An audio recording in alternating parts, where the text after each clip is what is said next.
सबसे पहले आप सभी को मेरा YouTube चैनल पे स्वागत है।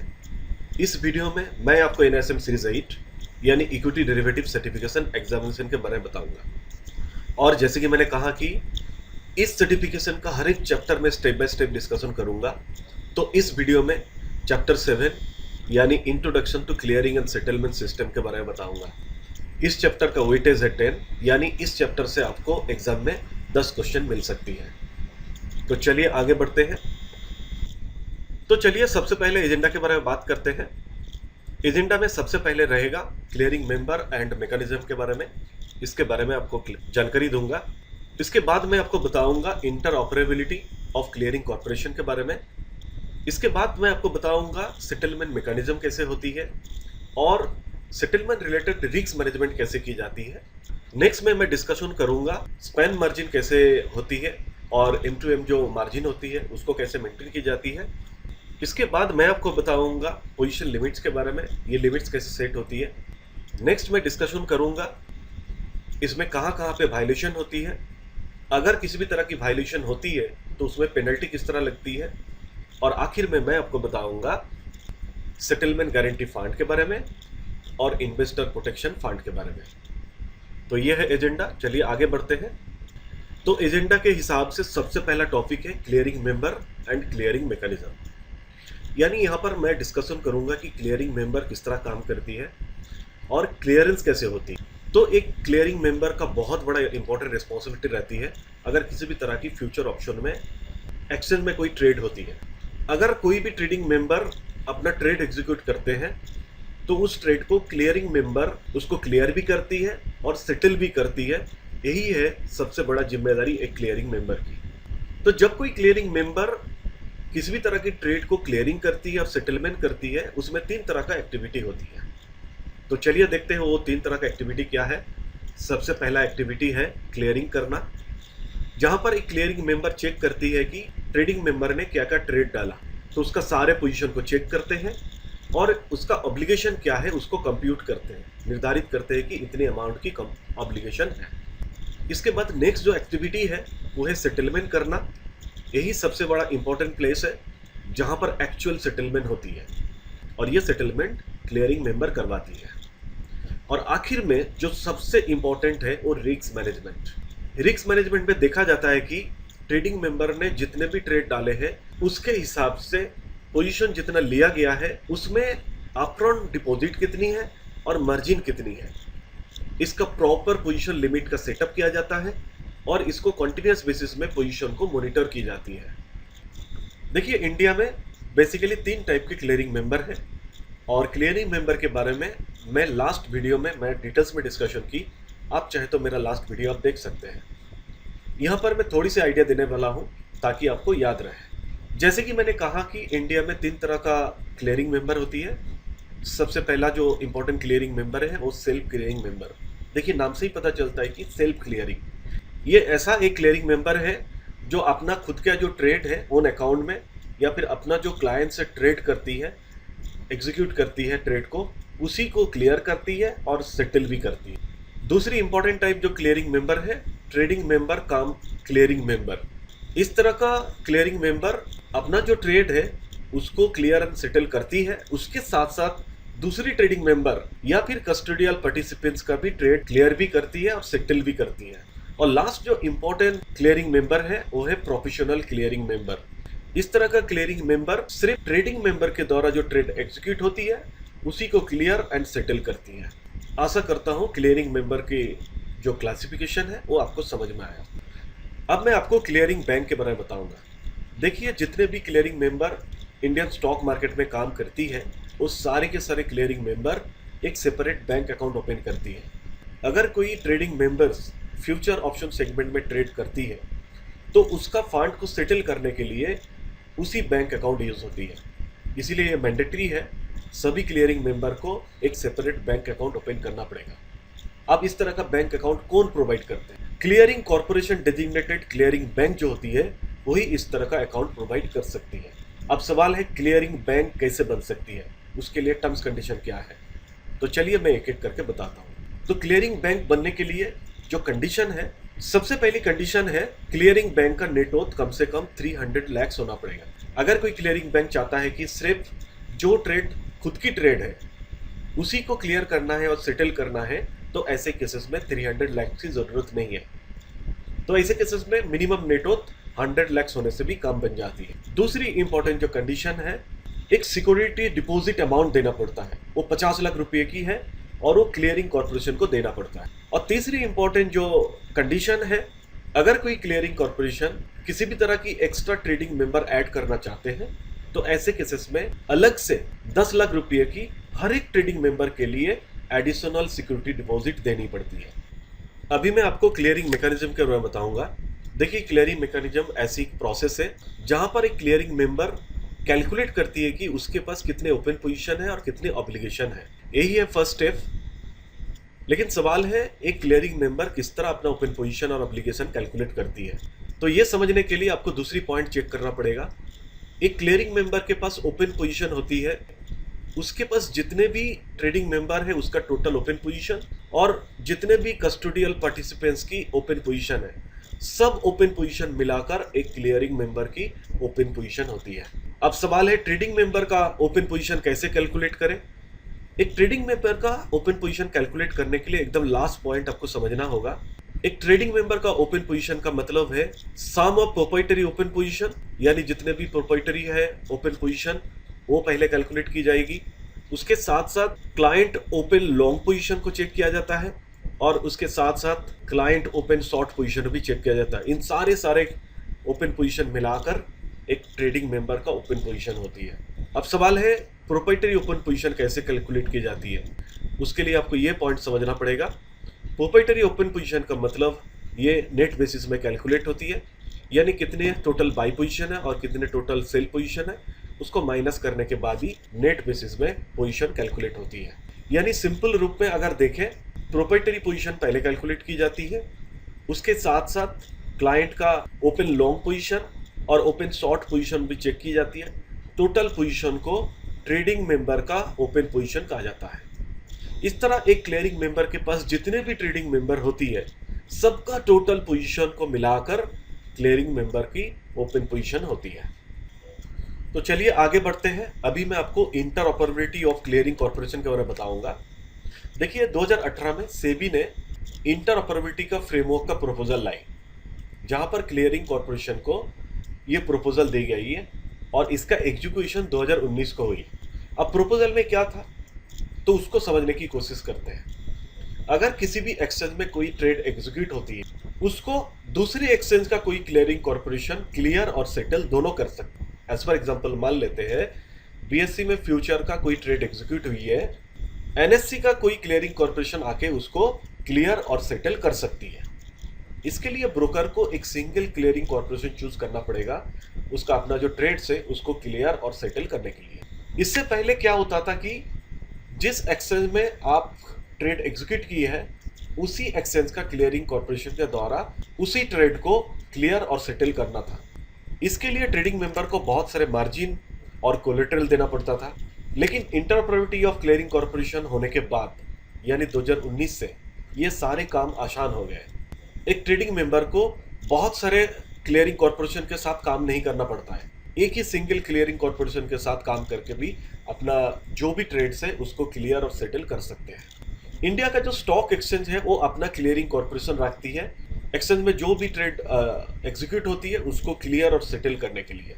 अब सवाल है कि इंटरऑपरेबिलिटी ऑफ क्लियरिंग कॉर्पोरेशन के फायदा क्या है। सबसे बड़ा फायदा मैंने थोड़ी देर पहले ही बताया, जो ट्रेडिंग मेंबर को बहुत ज़्यादा मार्जिन और कोलेटरल देना पड़ता था, क्योंकि उन लोगों को पहले बहुत सारे क्लियरिंग कॉर्पोरेशन के साथ काम करना पड़ता था। लेकिन अभी एक सिंगल क्लियरिंग कॉर्पोरेशन के थ्रू ही सारे काम कर सकते हैं।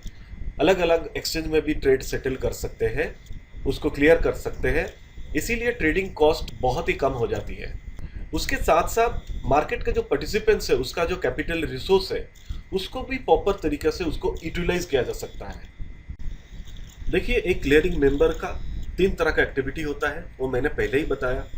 जो सबसे पहला एक्टिविटी होती है क्लियरेंस, उसके बाद सेटलमेंट और उसके साथ साथ रिस्क मैनेजमेंट भी होती है। तो अभी तक मैंने जो भी डिस्कशन किया वो सारे के सारे डिस्कशन क्लियरेंस से रिलेटेड एक्टिविटी के ऊपर थी। अभी मैं आपको सेटलमेंट एक्टिविटी के ऊपर बताऊंगा। यानी सेटलमेंट मैकेनिज्म कैसे काम करती है और यहाँ पर क्लियरिंग्स मेंबर जो होती है वो कैसे काम करती है, उसके बारे में मैं बताने जा रहा हूँ। देखिए, आपको पता ही है जो डेरिवेटिव मार्केट है बेसिकली दो टाइप के मार्केट होती है, एक फ्यूचर कॉन्ट्रैक्ट होती है और एक ऑप्शन कॉन्ट्रैक्ट टाइप के मार्केट होती है। तो दोनों का अलग अलग प्रोसेस होती है सेटलमेंट का, इसीलिए मैं एक एक करके समझाऊंगा। सबसे पहले मैं फ्यूचर कॉन्ट्रैक्ट के ऊपर बात करूंगा। तो फ्यूचर कॉन्ट्रैक्ट के ऊपर जो सेटलमेंट होती है वो बेसिकली दो टाइप के होती है, एक मार्क टू मार्केट यानी एमटीएम सेटलमेंट और दूसरी है फ्यूचर कॉन्ट्रैक्ट की फाइनल सेटलमेंट। तो इन दोनों को एक एक करके डिस्कशन करेंगे। सबसे पहले बात करेंगे मार्क टू मार्केट यानी एमटीएम सेटलमेंट। देखिए, एम टू एम सेटलमेंट यानी मार्क टू मार्केट जो सेटलमेंट होती है ये एक ऐसा प्रोसेस है जहां पर अंडरलाइंग एसेट को ट्रेड करने के लिए जो मार्जिन दी जाती है उस मार्जिन को एडजस्ट की जाती है उसी अंडरलाइंग एसेट का जो डेली प्राइस चेंजेस होती है उसके साथ। यानी अंडरलाइंग एसेट बुक होने के बाद अब यहाँ पर चेक की जाती है जो मार्जिन मिली है उसके लिए कहीं तो वो मार्जिन शॉर्टेज तो नहीं हो रही है। अगर शॉर्टेज होती है तो उसको हम लोग एम टू एम लॉस कहते हैं, यानी मार्क टू मार्केट लॉस कहते हैं। तो डेली बेसिस में सेटलमेंट करने के लिए डेली बेसिस का प्रॉफिट लॉस कैलकुलेट भी कर सकते हैं। कैलकुलेट करने के लिए उसके लिए तीन प्रोसेस है, यहाँ पर आप देख सकते हैं। सबसे पहला प्रोसेस जो है, अगर आप कॉन्ट्रैक्ट को स्क्वायर अप नहीं करते तो ऐसे केसेस में ट्रेड प्राइस यानी जितने में आपका ट्रेड किए हैं और उसके साथ साथ उस दिन का सेटलमेंट प्राइस, इसको हम लोग चेक करते हैं, दोनों का डिफरेंस करते हैं और प्रॉफिट लॉस कैलकुलेट करते हैं। अगर आप फॉरवर्ड कॉन्ट्रैक्ट को बाई करते हैं ऐसे केसेस में दूसरी जो पॉइंट है उसको आप चेक कर सकते हैं, जहां पर प्रीवियस दिन का जो डेज सेटलमेंट प्राइस है उसके साथ करंट डे का जो सेटलमेंट प्राइस है दोनों को कंपैरिजन करते हैं और प्रॉफिट लॉस कैलकुलेट करते हैं। और तीसरी उपाय जो है बहुत ही सिंपल सा प्रोसेस है, अगर आप कॉन्ट्रैक्ट को स्क्वायर अप करते हैं तो ऐसे केसेस में बाई करने का जो प्राइस है और सेल करने का जो प्राइस है दोनों को कंपैरिजन कीजिए और प्रॉफिट लॉस कैलकुलेट कर लीजिए। ये प्रोसेस बिल्कुल आसान है। तो यहाँ पर मैंने एक चीज के बारे में बताया जो है कि डेज सेटलमेंट प्राइस ये क्या होती है, यानी डेज सेटलमेंट प्राइस जो होती है इसको निर्धारित कैसे की जाती है। तो उसको समझने के लिए यहाँ पर आप देख सकते हैं, यानी settlement price for daily MTM, यानी डेली सेटलमेंट प्राइस जो होती है फ्यूचर कॉन्ट्रैक्ट की उसको कैलकुलेट कैसे की जाती है, जिसके ऊपर वो सेटलमेंट होती है उसको कैलकुलेट करने के लिए जिस दिन का हम लोग प्राइस कैलकुलेट करते हैं किसी कॉन्ट्रैक्ट का, उस दिन एक्सचेंज में लास्ट 30 मिनट्स में जो वॉल्यूम ट्रेड होती है उसका जो वेटेड एवरेज प्राइस होती है उसी प्राइस को settlement price for daily MTM कहा जाता है। अब डेली सेटलमेंट प्राइस जब कैलकुलेट हो जाती है, अब उसी के हिसाब से जब कॉन्ट्रैक्ट को सेटलमेंट की जाती है तो इस तरह के सेटलमेंट को सेटलमेंट ऑफ डेली एमटीएम कहा जाता है। तो डेली एमटीएम जो सेटलमेंट होती है फ्यूचर कॉन्ट्रैक्ट की वो कैश में सेटल होती है। इसमें डेली जो एमटीएम सेटलमेंट है इसमें पे इन पे आउट भी हो सकती है। अगर किसी भी तरह की शॉर्टेज होती है मार्जिन तो वैसे केसेस में नेक्स्ट दिन कॉन्ट्रैक्ट को फॉरवर्ड करने के लिए आपको शॉर्टेज भरना भी पड़ता है। तो ये थी फ्यूचर कॉन्ट्रैक्ट की मार्क टू मार्केट यानी एमटीएम सेटलमेंट। अब मैं आपको फ्यूचर कॉन्ट्रैक्ट का जो फाइनल सेटलमेंट होती है उसके बारे में बताऊंगा। देखिए, फ्यूचर कॉन्ट्रैक्ट का जो फाइनल सेटलमेंट की जाती है ये बेसिकली फ्यूचर कॉन्ट्रैक्ट जब एक्सपायरी हो जाती है तभी इस तरह का सेटलमेंट की जाती है। जिस दिन फ्यूचर कॉन्ट्रैक्ट का एक्सपायरी है उस दिन ट्रेडिंग आवर के बाद क्लियरिंग कॉर्पोरेशन सारे पोजीशन को क्लोज करती है और उसको फाइनल सेटलमेंट प्राइस में सेटल करती है। तो सेटल करने के लिए क्लियरिंग कॉर्पोरेशन जितने भी लॉन्ग पोजीशन है उसको ऑटोमेटिकली शॉर्ट पोजीशन में कन्वर्ट की जाती है, वो भी सेम सीरीज और रैंडम बेसिस में की जाती है। और जिसको कैश में सेटल करना है उसको कैश में सेटल करती है और जिसको डिलीवरी में सेटल करना है उसको डिलीवरी में सेटल करती है। जो जिसके लिए एप्लीकेबल होती है उसी को किया जाता है। लेकिन यहाँ पर मैंने बोला कि फाइनल सेटलमेंट प्राइस और उसी रेट में सेटल होती है। अब ये फाइनल सेटलमेंट प्राइस कैसे कैलकुलेट की जाती है उसके लिए आप देखिए, फाइनल सेटलमेंट जो प्राइस होती है फ्यूचर कॉन्ट्रैक्ट की, ये फ्यूचर कॉन्ट्रैक्ट के जो डेज सेटलमेंट प्राइस है वैसे ही सेम टू सेम है। यहाँ पर भी फाइनल सेटलमेंट प्राइस कैलकुलेट करने के लिए फ्यूचर कॉन्ट्रैक्ट का जो एक्सपायरी के दिन होती है लास्ट 30 मिनट्स का जितने वॉल्यूम की ट्रेड होती है उसका जो वेटेड एवरेज प्राइस है उसको चेक की जाती है और उसी को फाइनल सेटलमेंट प्राइस कहा जाता है। अब फाइनल सेटलमेंट प्राइस कैलकुलेट करने के बाद उसी प्राइस में उस कॉन्ट्रैक्ट को सेटल की जाती है। जितने भी पोजीशंस होती है लास्ट ट्रेडिंग डे में ट्रेडिंग आवर के बाद उसको क्लोज करती है और उसको सेटल करती है फाइनल सेटलमेंट प्राइस में। तो इसी तरह फ्यूचर कॉन्ट्रैक्ट का सेटलमेंट होती है, जहां पर मार्क टू मार्केट सेटलमेंट कैसे होती है, और फाइनल सेटलमेंट कैसे होती है इसके बारे में आपको जानकारी दिया। आशा करता हूँ आपको समझ में आया। अब मैं आपको ऑप्शन कॉन्ट्रैक्ट का कैसे सेटलमेंट होती है, यानी ऑप्शन कॉन्ट्रैक्ट का जो सेटलमेंट मैकेनिज्म है वो कैसे काम करती है उसके बारे में अब मैं आपको बताऊंगा। देखिए, ऑप्शन कॉन्ट्रैक्ट का जो सेटलमेंट होती है वो भी दो प्रोसेस में होती है, एक डेली प्रीमियम सेटलमेंट और एक फाइनल एक्सरसाइज सेटलमेंट।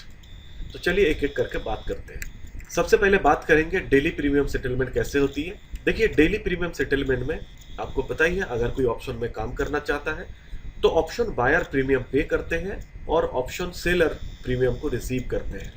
ऑप्शन में जो कॉन्ट्रैक्ट होती है इसमें प्रीमियम पेएबल होती है या फिर रिसीवेबल होती है। तो यहाँ पर नेट प्रीमियम पेएबल कितनी है और नेट रिसीवेबल प्रीमियम कितनी है उसको कैलकुलेट की जाती है। इसको अगर आसान भाषा में अगर समझना चाहते हैं तो देखिए, एक क्लियरिंग कॉर्पोरेशन जिसको प्रीमियम पेएबल पोजीशन है उसको प्रीमियम पे करने के लिए बोला जाता है, और उस प्रीमियम को जिसको प्रीमियम रिसीवेबल पोजीशन है उसको प्रीमियम को दिया जाता है। तो इसी तरह प्रीमियम का डेली बेसिस में सेटल की जाती है। इस तरह के सेटलमेंट को डेली प्रीमियम सेटलमेंट कहा जाता है। और डेली प्रीमियम सेटलमेंट जो है, क्लियरिंग मेंबर्स का जो क्लियरिंग सेपरेट बैंक अकाउंट है उसी के थ्रू डायरेक्ट क्रेडिट और डेबिट के माध्यम से होती है। यानी premium payable amount directly credit होती है बैंक अकाउंट में, और उसके बाद T+1 डे के अंदर premium receivable amount directly debit होती है। आशा करता हूँ ऑप्शन कॉन्ट्रैक्ट का डेली प्रीमियम सेटलमेंट कैसे होती है ये आपको समझ में आया। अब मैं आपको ऑप्शन कॉन्ट्रैक्ट का जो फाइनल एक्सरसाइज सेटलमेंट है उसके बारे में बताने जा रहा हूँ। देखिए, आपको पता ही है, ऑप्शन कॉन्ट्रैक्ट में जब कॉन्ट्रैक्ट की एक्सपायरी होती है तभी उसका फाइनल एक्सरसाइज होती है। तो जितने भी in the money stock option contract है वो सारे के सारे ऑटोमेटिकली एक्सपायरी के डेट में एक्सरसाइज हो जाती है। आईटीएम कॉन्ट्रैक्ट वही होता है कि एक्सपायरी के टाइम उसका कुछ ना कुछ इंट्रिंसिक वैल्यू रहती है। अब मैं बताऊंगा कि final exercise settlement index option के लिए कैसे होती है, स्टॉक ऑप्शन कॉन्ट्रैक्ट के लिए कैसे होती है। तो सबसे पहले बात करूंगा final exercise settlement index option के लिए कैसे होती है। आपको पता ही है, इंडिया में जो ऑप्शन है वो यूरोपियन स्टाइल का ऑप्शन है। यानी इंडेक्स ऑप्शन का जो कॉन्ट्रैक्ट होती है, जैसे ही कॉन्ट्रैक्ट एक्सपायरी होती है वो तुरंत ऑटोमेटिकली एक्सरसाइज हो जाती है। इसका मतलब यही है, जितने भी लॉन्ग पोजीशन है इन द मनी ऑप्शन में वो ऑटोमेटिकली उसी सीरीज में रैंडमली शॉर्ट पोजीशन में कन्वर्ट हो जाती है, और उसको सेटल करने के लिए फाइनल सेटलमेंट प्राइस कैलकुलेट की जाती है। अब सवाल है, फाइनल सेटलमेंट प्राइस कैसे कैलकुलेट की जाती है। देखिए, जिस ऑप्शन कॉन्ट्रैक्ट का हम लोग सेटलमेंट करने जा रहे हैं तो उसी अंडरलाइंग एसेट का जो क्लोजिंग प्राइस है उस दिन का, तो उस प्राइस को फाइनल सेटलमेंट प्राइस कहा जाता है। अब उसी प्राइस में उसको सेटल की जाती है। अब फाइनल एक्सरसाइज सेटलमेंट वैल्यू कैसे निर्धारित की जाती है, ये बहुत सिंपल है। सबसे पहले फाइनल सेटलमेंट प्राइस चेक की जाती है, उसके बाद उसके साथ ऑप्शन का जो स्ट्राइक प्राइस है उसको डिफरेंस की जाती है। तो दोनों का जो अंतर है वही होता है फाइनल एक्सरसाइज सेटलमेंट वैल्यू। तो इसी प्रकार से एक इंडेक्स ऑप्शन कॉन्ट्रैक्ट का फाइनल एक्सरसाइज सेटलमेंट होती है। अब मैं आपको बताऊंगा कि स्टॉक ऑप्शन का फाइनल एक्सरसाइज सेटलमेंट कैसे होती है। इंडेक्स ऑप्शन की तरह स्टॉक ऑप्शन भी यूरोपियन स्टाइल ऑप्शन में चलती है। यानी स्टॉक ऑप्शन भी यहाँ पर एक्सपायरी के डेट में ये अपने आप एक्सरसाइज हो जाती है, और इंडेक्स ऑप्शन की तरह स्टॉक ऑप्शन भी फिजिकल डिलीवरी में सेटल होती है। जितने भी आईटीएम में लॉन्ग पोजीशन रहती है वो ऑटोमेटिकली एक्सचेंज के माध्यम से एक्सपायरी के दिन सेम सीरीज में रैंडमली बेसिस में शॉर्ट पोजीशन में कन्वर्ट हो जाती है। यहाँ पर भी फिजिकल डिलीवरी के माध्यम से फाइनल सेटलमेंट कंप्लीट की जाती है, और ये पूरे काम में क्लियरिंग कॉर्पोरेशन हेल्प करती है। तो यहाँ तक मैंने जो भी बताया फ्यूचर और ऑप्शन कॉन्ट्रैक्ट का जो सेटलमेंट मैकेनिज्म है उसके बारे में आपको जानकारी दी। अब क्लियरिंग मेंबर का जो थर्ड इंपॉर्टेंट एक्टिविटीज है वो रिस्क मैनेजमेंट। अब चलिए रिस्क मैनेजमेंट के ऊपर बात करते हैं। एक्सचेंज में जब कोई भी ट्रेड होती है तो एक्सचेंज के साथ साथ clearing corporation, clearing member, trading member सारे के सारे इस काम में जुड़े रहते हैं। लेकिन क्लियरिंग कॉर्पोरेशन का एक बहुत बड़ी रिस्पॉन्सिबिलिटी होती है, क्लियरिंग मेंबर का एक बहुत बड़ी रिस्पॉन्सिबिलिटी होती है। जो ट्रेड जो एग्जीक्यूट हुई है उसको क्लियर भी करना है और सेटल भी करना है। लेकिन इस काम में ये किस तरह रिस्पॉन्सिबिलिटी निभाती है, चलिए उसके बारे में बात करते हैं। सबसे पहले देखिए, clearing corporation upfront initial margin collect करती है वो अपना क्लियरिंग मेंबर से, और ये जो अपफ्रंट इनिशियल मार्जिन है ये डेली बेसिस में निर्धारित होती है। जिस अंडरलाइंग एसेट के ऊपर ट्रेड हो रही है उसका जो वैल्यू एट रिस्क है यानी वार है उसके ऊपर बेस करके ये मार्जिन डिसाइड होती है। अब क्लियरिंग मेंबर अपना जो ट्रेडिंग मेंबर है उनसे इनिशियल मार्जिन कलेक्ट करती है, उसी तरह ट्रेडिंग मेंबर भी अपना क्लाइंट से मार्जिन कलेक्ट करती है। इसी तरह जितने भी ओपन पोजीशन डेली बेसिस में रहती है वो सारे के सारे ओपन पोजीशन का एंड टू एंड बेसिस में सेटल होती है। Clearing corporation online position monitoring system के माध्यम से एक क्लियरिंग मेंबर का जो ओपन पोजीशन है उसको रियल टाइम बेसिस में उसको ट्रैक करते रहती है। अब क्लियरिंग मेंबर का जितना डिपॉजिट होती है, जितनी कोलेटरल होती है, उसके आधार पे उसका लिमिट सेट भी करती है। ट्रेडिंग टर्मिनल के माध्यम से ट्रेडिंग मेंबर का जितने भी ओपन पोजीशन है उसको क्लियर करती है और उसके साथ साथ सेटल भी करती है। इसी तरह एक क्लियरिंग कॉर्पोरेशन अपना क्लियरिंग मेंबर को असिस्ट करती है, सपोर्ट करती है।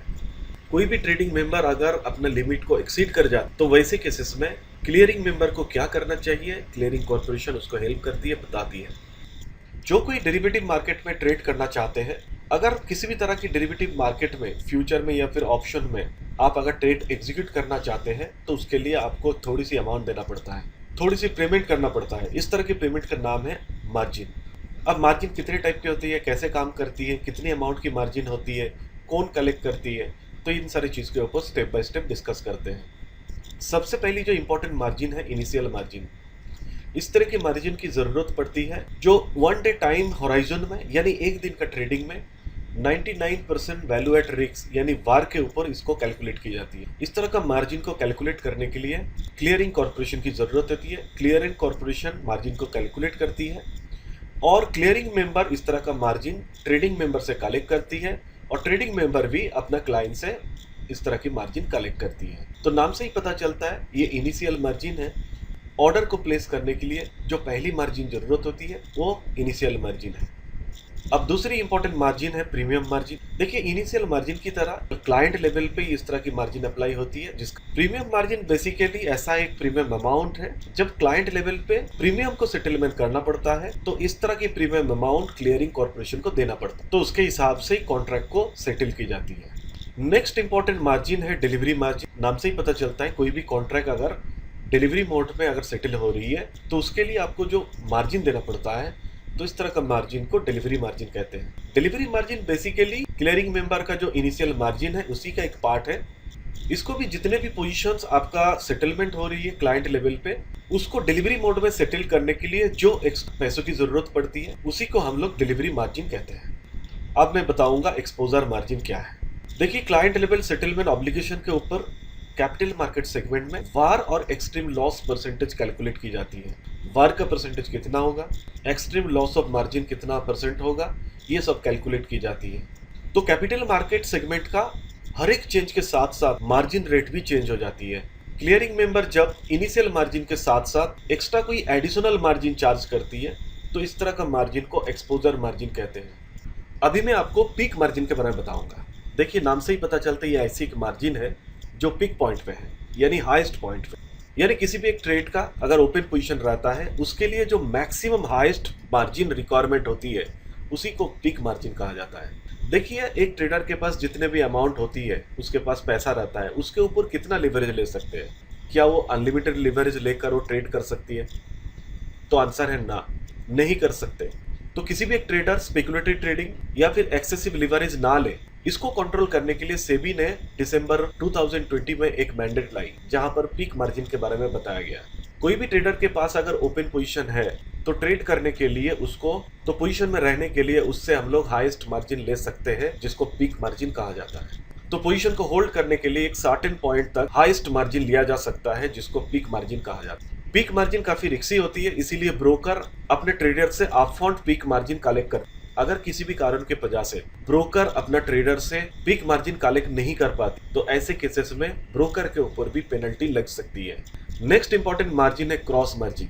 देखिए, हम लोग जानते हैं कि अगर किसी भी तरह की अगर ट्रेड करना है, पोजीशन लेना है, तो उसके ऊपर आपको मार्जिन देना पड़ता है। अब जितने भी पोजीशन लेंगे उसके ऊपर हर एक के लिए अलग अलग मार्जिन देंगे, लेकिन आपके पास ऐसा भी होता है आप सिंगल एक मार्जिन अकाउंट बैलेंस बनाते हैं और उसी के थ्रू आप कई सारे ओपन पोजीशन ले रख सकते हैं, क्योंकि क्लियरिंग मेंबर को पता है आपके पास जितने भी पोजीशन है उसमें कुछ पोजीशन में अनरियलाइज प्रॉफिट होती है और कुछ पोजीशन में अनरियलाइज लॉसेस चलती है। इन सारे चीजों को एडजस्ट करके आपके पास जितने भी ओपन पोजीशन होते हैं तो उसके लिए एक single margin account balance use की जाती है।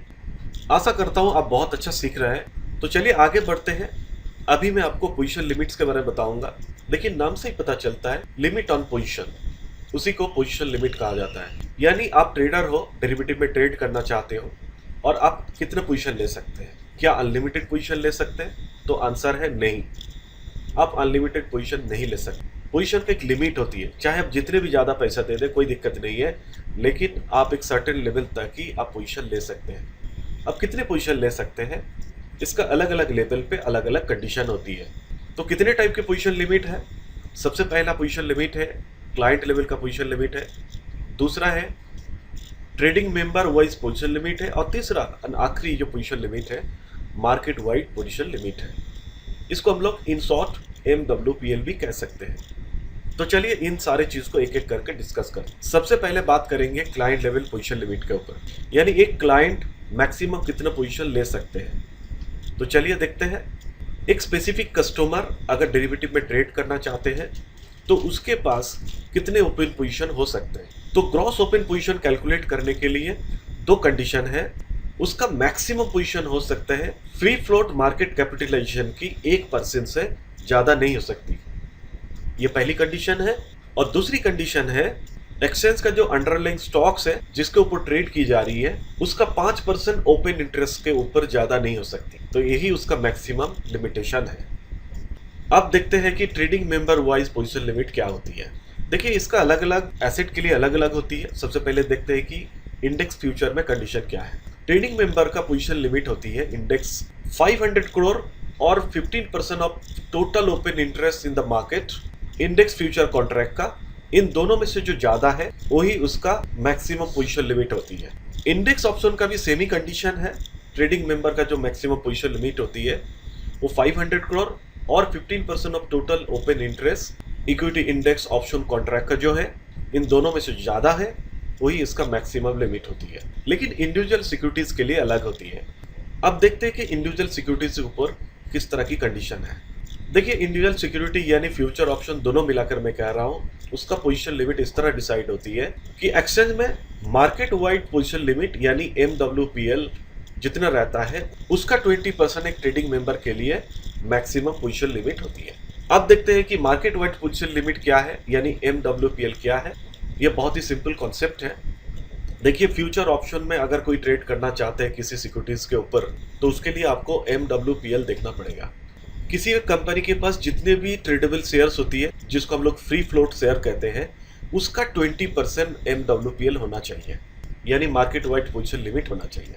अब ट्रेडिंग सिस्टम में जो ऑर्डर प्लेस होती है MWPL का जितने भी शेयर्स अवेलेबल है उसका 60% जैसे ही क्रॉस हो जाती है यानी एक्सेड हो जाती है तो ट्रेडिंग सिस्टम का डिस्प्ले में अपने आप अलर्ट आ जाती है जो इस पर्टिकुलर फ्यूचर ऑप्शन कॉन्ट्रैक्ट का ओपन इंटरेस्ट 60% ऑफ MWPL से ऊपर चली गई है। तो ऐसे केसेस में एक्सचेंज में अगर ट्रेड कंटिन्यूअस होते रहते हैं तो 95% ऑफ MWPL तक अलाउ की जाती है ऑर्डर प्लेस करने के लिए। जैसे ही 95% टच हो जाती है उसके बाद लिमिट लग जाती है।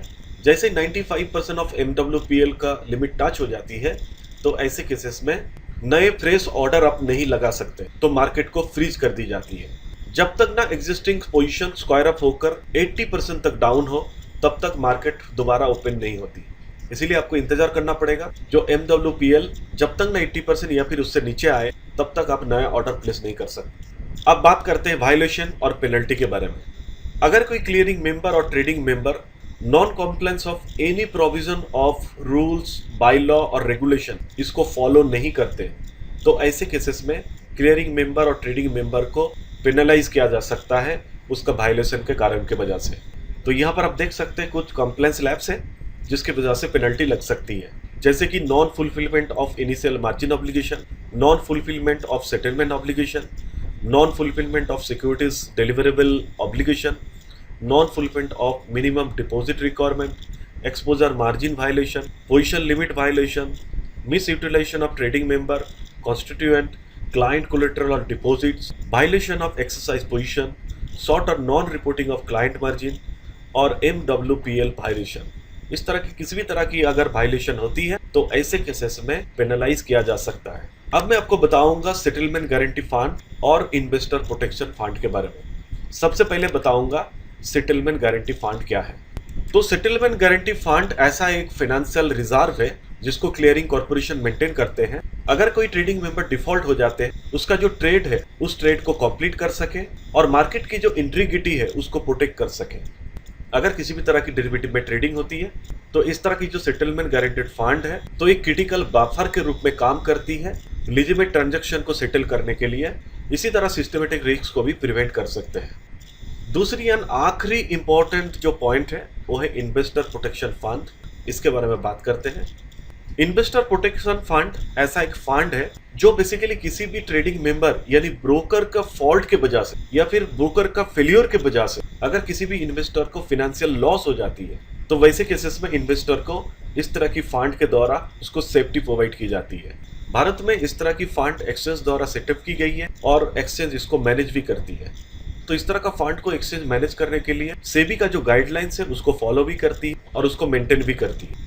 आशा करता हूँ मेरा ये वीडियो आपको अच्छा लगा। अगर अच्छा लगा तो प्लीज़ मेरे चैनल को सब्सक्राइब कर दीजिए और बेल आइकन को जरूर दबाइए। आप चाहे तो लाइक्स भी कर सकते हैं और अगर आपको किसी भी टाइप की क्वायरीज है तो कमेंट सेक्शन में जाकर आप कमेंट भी लिख सकते हैं। इस वीडियो को आप अपने दोस्त को शेयर भी कर सकते हैं। तो बी हैप्पी, स्टे हेल्दी। जब भी निवेश करें सोच कर समझ कर निवेश की। Happy investing.